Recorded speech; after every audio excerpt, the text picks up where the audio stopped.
am just leaving Cedar Point's Top Thrill 2 commercial shoot, and it was incredible. I cannot wait to put a video together about my thoughts. It was awesome. I met so many awesome people, and I just have so much to talk about. But my phone is not working correctly, so I'm getting off my video, and I will see you in a bit with more thoughts.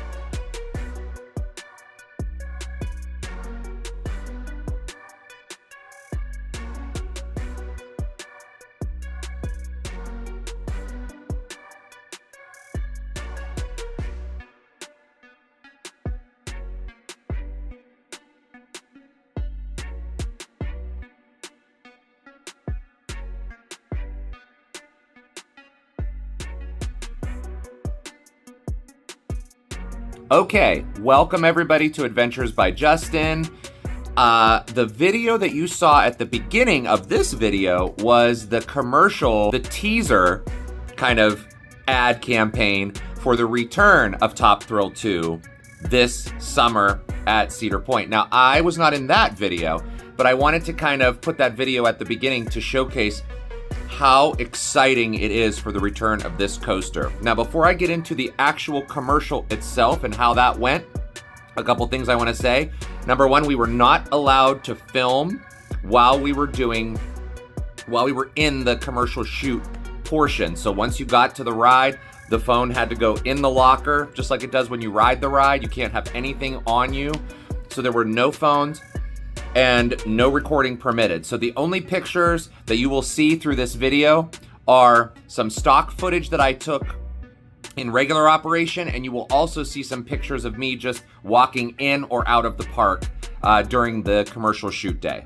So before we get into the actual experience, let's talk about why this was so big. Why did we finally get a commercial shoot with actual park guests or extras like myself when this ride has been around for a while? So if you're not familiar with Top Thrill 2, let me give you a very, very brief history on what's going on with this ride. Top Thrill 2 originally opened in 2003 as Top Thrill Dragster.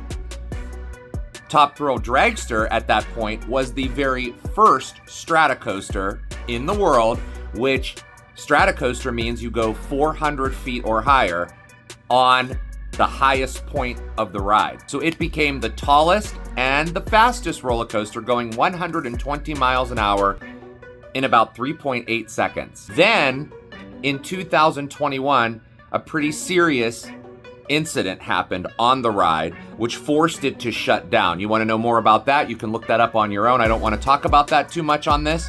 However, there was a pretty serious injury where someone did get hurt, and so the park made the decision to shut the ride down after that. Then in 2024, Cedar Point opened a new and reimagined version of the original Top Thrill Dragster as Top Thrill 2. They added a 420-foot vertical spike. They replaced the hydraulic launch capabilities and systems on the ride, the original Intamin launch system, and added linear synchronous motors, or LSM. They look like big white square.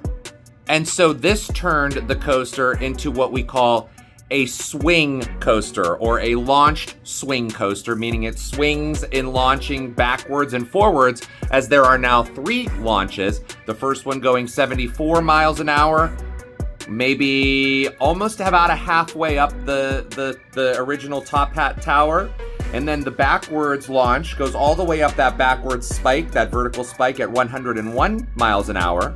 And then 120 miles an hour all the way up the tower, over, down the spiral, and onto the finish line. So the coaster originally opened on May 4th of 2024, but then was closed on May 12th by Cedar Point's announcement saying the ride was going to be down with an extended closure. This extended closure lasted throughout the remainder of the summer, and then in late August, Cedar Point announced that the ride would not open in 2024, but would reopen in 2025 with the mechanical modifications to the trains that were needed. So on May 3rd, 2025, the park reopened Top Thrill 2, and it has been running ever since.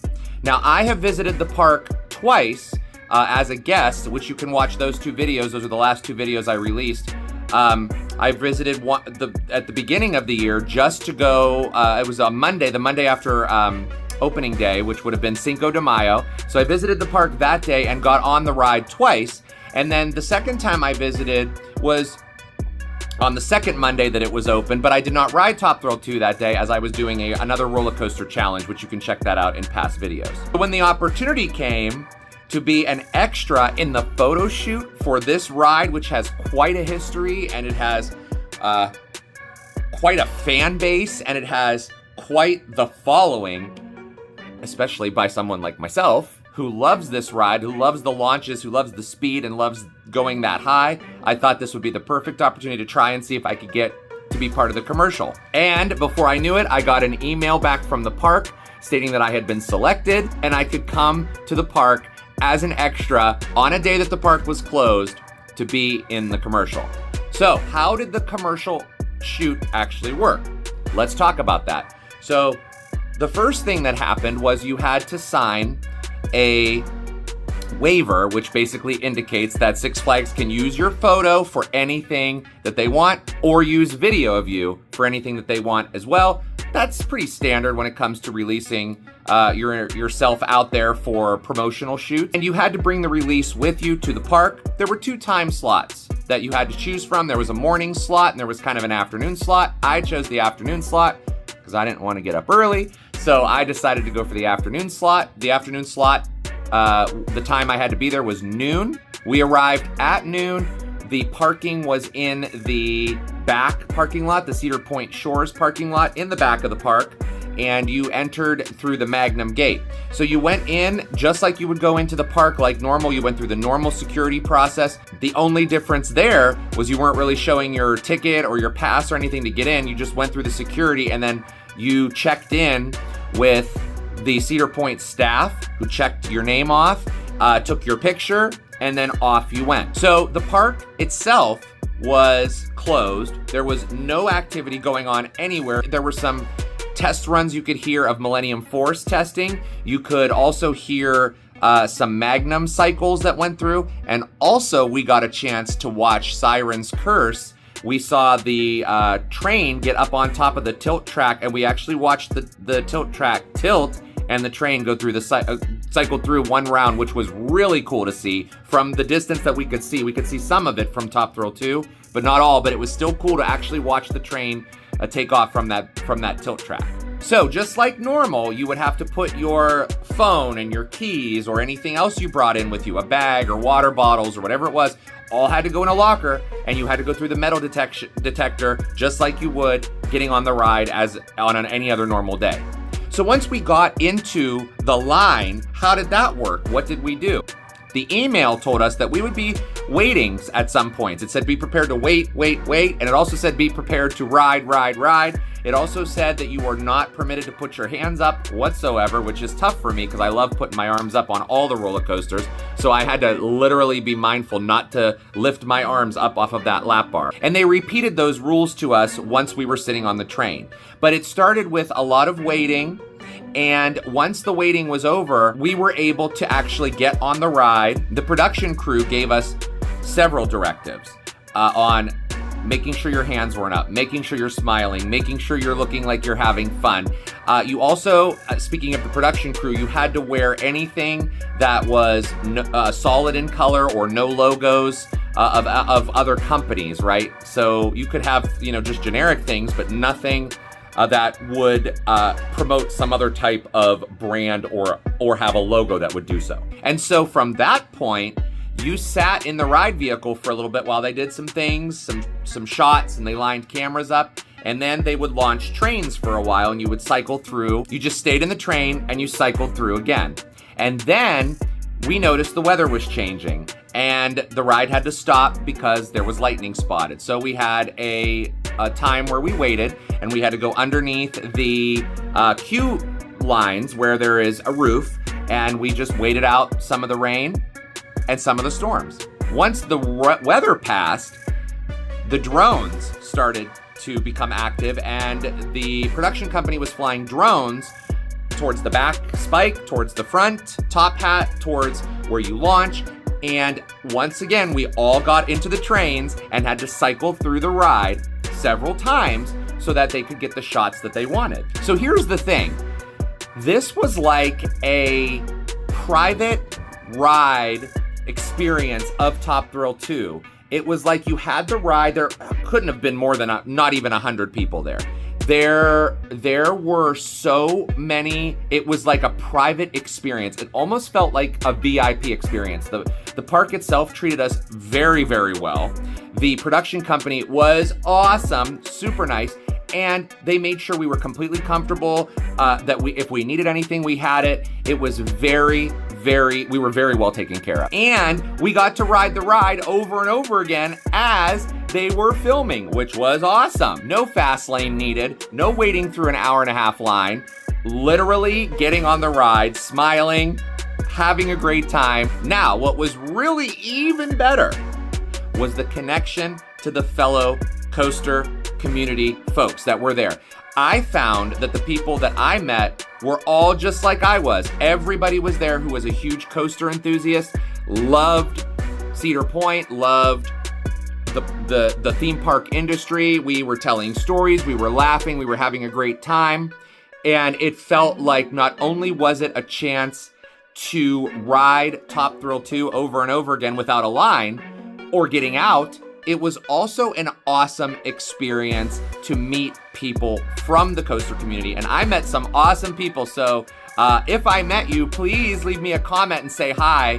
I would love to say hi back. So finally, what I want to conclude with is the fact that an opportunity arises for you to do something that is going to shoot those creative juices up or hit some spark in your soul that gives you a chance to do something that you truly love or is part of one of your hobbies or is part of what you do for work. Do it. I hesitated probably 4 or 5 times to go to the to apply for the commercial shoot and then to actually go to the commercial shoot. And the phone I'm using now to record this is not the same phone that I had when I went to the commercial shoot. The phone I actually had at the commercial shoot was broken. The screen was broken and I was waiting for a new phone. So I was pretty much phoneless except for some pictures that I could get. But the hesitation was there. If I would have hesitated and stayed home, I definitely would have regretted it. But I'm so happy that I went. I am so happy that I had the opportunity to ride that ride without a line and meet some amazing people and see what happens behind the scenes. It was great to be in the station, the Top Thrill 2 station, for a longer period of time too, without just getting into the ride vehicle and then flying out as quickly as you do. You load and go, and it was great to just be able to sit there and actually look around and see how the ride operates and see what they do behind the scenes. That was even just amazing and cool for me as well. So I hope that you enjoyed this little recap of my commercial shoot. It was an awesome experience. It was cool to see nobody in the park. I've never been in the park without anyone in there. That was neat to see kind of an empty parking lots. I've never seen that other than in pictures. So that was super cool too. So this was an adventure that I definitely feel so excited that I got to attend and glad that I didn't back out, even though I wanted to many, many times, for all these different reasons. So if you were at the commercial shoot, please comment below. If you have any questions about anything else that happened, please comment below. If you love Top Thrill 2, comment below, because I believe it's gonna live up to a phenomenal rebrand and relaunch of a coaster that could be in the top 1, 2, or 3 coasters at Cedar Point. So go out there and have some adventures for yourself. I'm gonna continue having adventures. Stay tuned here and I'll see you maybe on the next cruise ship that I'm on or maybe in the next park that I'm at. We'll see you soon.